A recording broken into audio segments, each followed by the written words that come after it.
Hello students, आज के topic में हम कवर करेंगे इंटरनेशनल ट्रेड का मीनिंग, एडवांटेजेस एंड डिसएडवांटेजेस।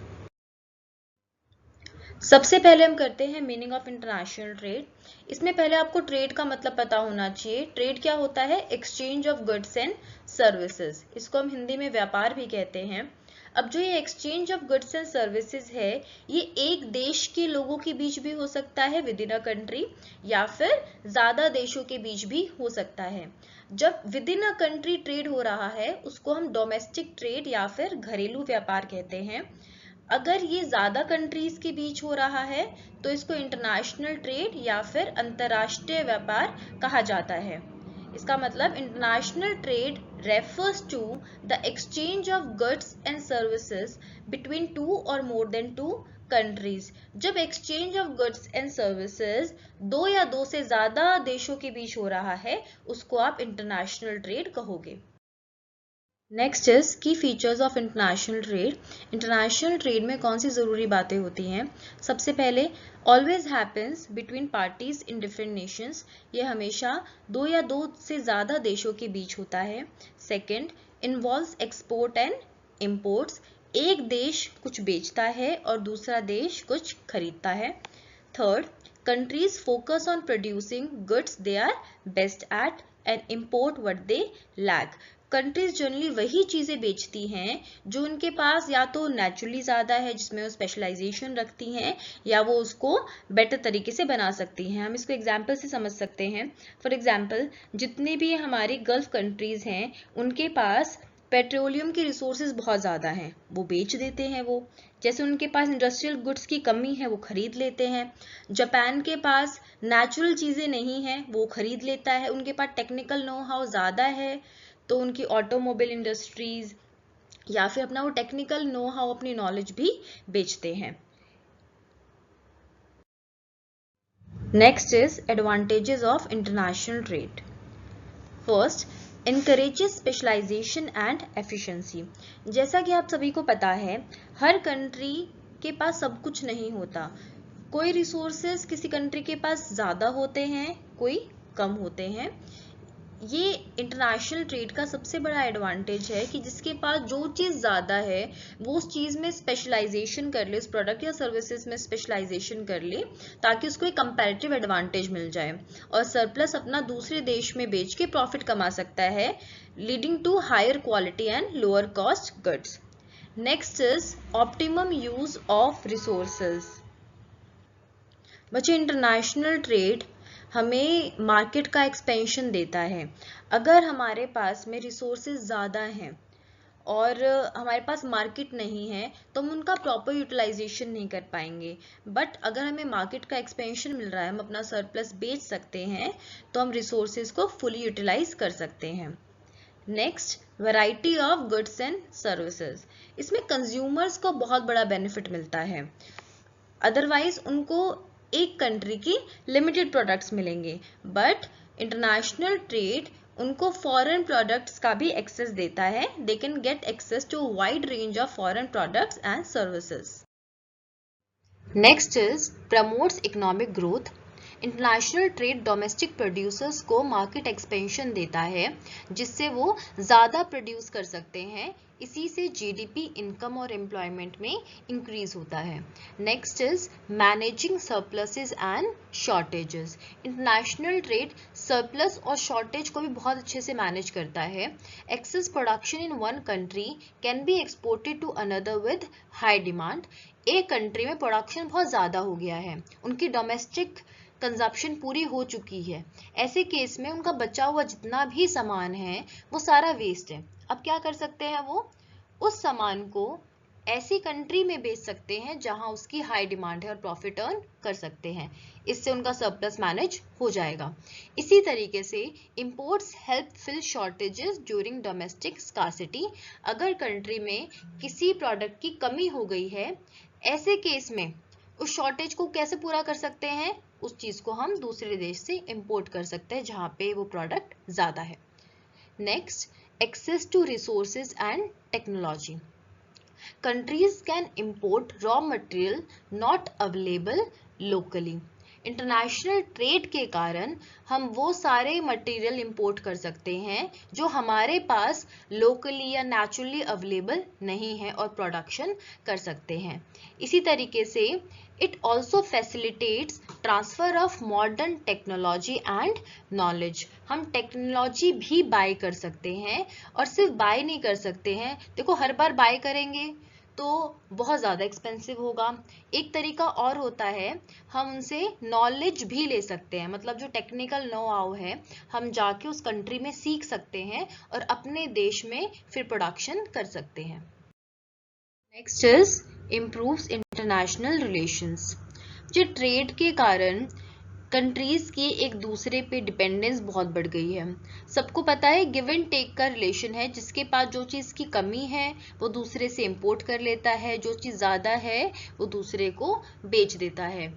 अब यहाँ पे क्योंकि पता है सबको कि एक दूसरे की जरूरत पड़नी ही है, तो कंट्रीज भी चाहती है आपस में पीस और कॉपरेशन बना रहे, कोई कॉन्फ्लिक्ट ना आए, ताकि हमारा ट्रेड सुचारू रूप से चल सके।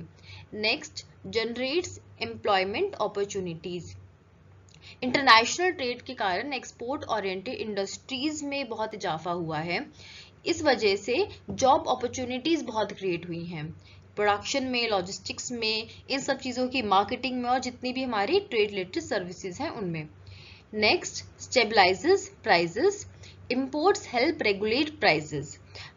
आप सबको पता होगा कि हमारे प्राइजेस कंट्री में बढ़ते कब है चीज़ों के, तब बढ़ते हैं जब उसकी सप्लाई नहीं होती है, तो हमारा इन्फ्लेशन आ जाता है।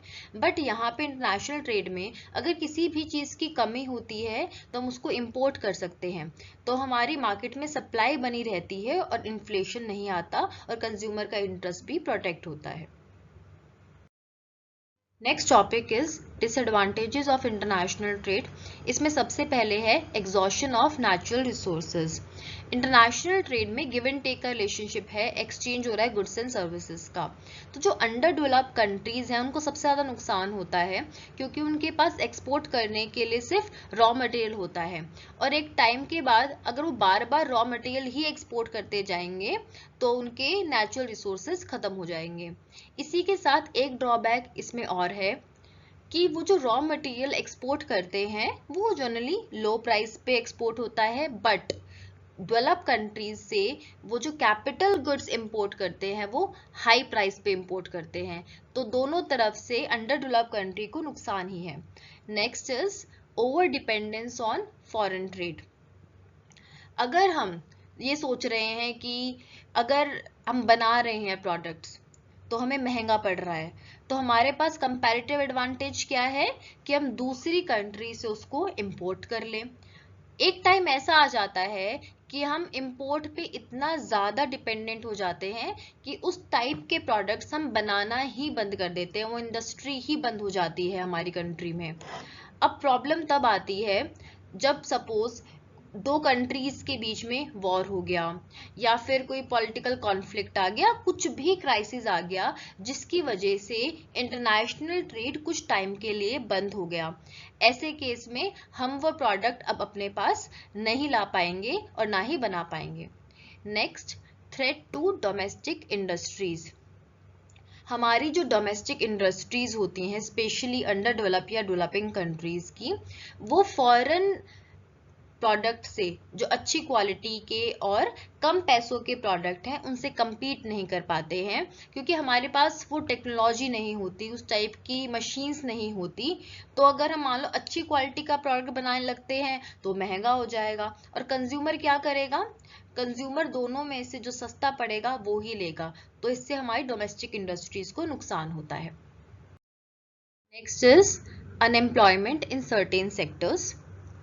जो डोमेस्टिक इंडस्ट्रीज फॉरेन प्रोडक्ट से compete नहीं कर पाती, लॉस में चल रही होती है, अल्टीमेटली बंद हो जाती है। ऐसे केस में उन इंडस्ट्रीज में जितने भी लोग काम कर रहे होते हैं उनकी जॉब चली जाती है।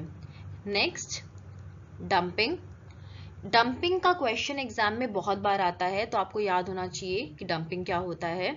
डंप करना मतलब एक तरीके से फेंक ही देना, तो इस तरीके से आप याद कर सकते हो। जो डेवलप कंट्रीज होती हैं फॉरेन मार्केट्स को नुकसान पहुंचाने के लिए, स्पेशली जो हमारे अंडर डेवलप कंट्रीज हैं, वहां वो अपने गुड्स कॉस्ट से भी कम प्राइस पे बेचती है।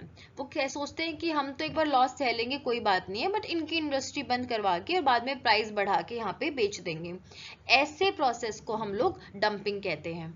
Next, lopsided development. एक तरीके से आप बोल सकते हो एक तरफा डेवलपमेंट। इंटरनेशनल ट्रेड के कारण कंट्रीज सिर्फ वो चीजें प्रोड्यूस करने लग जाती हैं जिनमें उनको प्रॉफिट हो रहा है। इसका मतलब कुछ सेक्टर्स तो हमारे डेवलप होते हैं जिनमें उनको प्रॉफिट हो रहा है, और जिसमें बहुत ज़्यादा डिमांड नहीं है वो प्रोडक्ट्स हम लोग नहीं बनाते। इस कारण कुछ तो हमारी इंडस्ट्रीज डेवलप हो रही हैं और कुछ इंडस्ट्रीज डेवलप नहीं हो रही। इस कारण पूरा डेवलपमेंट कंट्री का नहीं होता, सिर्फ कुछ सेक्टर्स का डेवलपमेंट होता है, जिसको बोलते हैं हम लॉपसाइडेड डेवलपमेंट, जो कि एक अच्छी चीज नहीं है। Next point is political interference. Countries may be influenced or pressured by more powerful trading partners. Suppose दो countries हैं, एक underdeveloped और दूसरी developed countries, जिनके बीच ट्रेड हो रहा है। ऐसे केस में देखा गया है जो अंडर डेवलप्ड कंट्रीज हैं वो डेवलप्ड कंट्रीज से कैपिटल गुड्स के साथ साथ बहुत बार लोन भी ले लेती हैं, जिस कारण जो डेवलप्ड कंट्रीज हैं अंडर डेवलप्ड कंट्रीज की पॉलिटिक्स में भी इंटरफेयर करना स्टार्ट कर देती हैं। Next is cultural erosion. Excessive exposure to foreign products and lifestyles may weaken local traditions and values. हम फॉरेन प्रोडक्ट्स, उनकी लाइफस्टाइल से इतना ज़्यादा प्रभावित हो जाते हैं कि हम अपनी वैल्यूज़, हमारे क्या ट्रेडिशंस हैं, उनको भूलते जा रहे हैं। Next, specialisation and evil. वैसे तो हम अब तक बात कर रहे थे कि स्पेशलाइजेशन इंटरनेशनल ट्रेड से आता है और इसके फायदे हैं, बट अल्टीमेटली देखा जाए अगर हम कुछ चीज़ों में स्पेशलाइज हो रहे हैं तो ऐसे केस में हम बाकी इंडस्ट्रीज को इग्नोर कर रहे हैं और हम सेल्फ सफिशिएंट नहीं होते। कुछ प्रोडक्ट्स हमारे यहाँ बन रहे हैं और कुछ के लिए हमें दूसरे देशों पे ही डिपेंड होना पड़ेगा। साथ ही साथ जिन इंडस्ट्रीज को हम लोग इग्नोर कर रहे हैं वहाँ ना तो कोई एम्प्लॉयमेंट अपॉर्चुनिटीज हैं। एम्प्लॉयमेंट अपॉर्चुनिटीज सिर्फ वहाँ होंगी जिन इंडस्ट्रीज पे हम लोग ध्यान दे रहे हैं। Okay, that's all for today. अगर आपका कोई भी डाउट है या आप चाहते हैं मैं कोई और टॉपिक भी कवर करूं तो आप मुझे नीचे दिए गए कमेंट सेक्शन में बता सकते हैं। Thank you all for watching. Please like, share and subscribe for more such videos.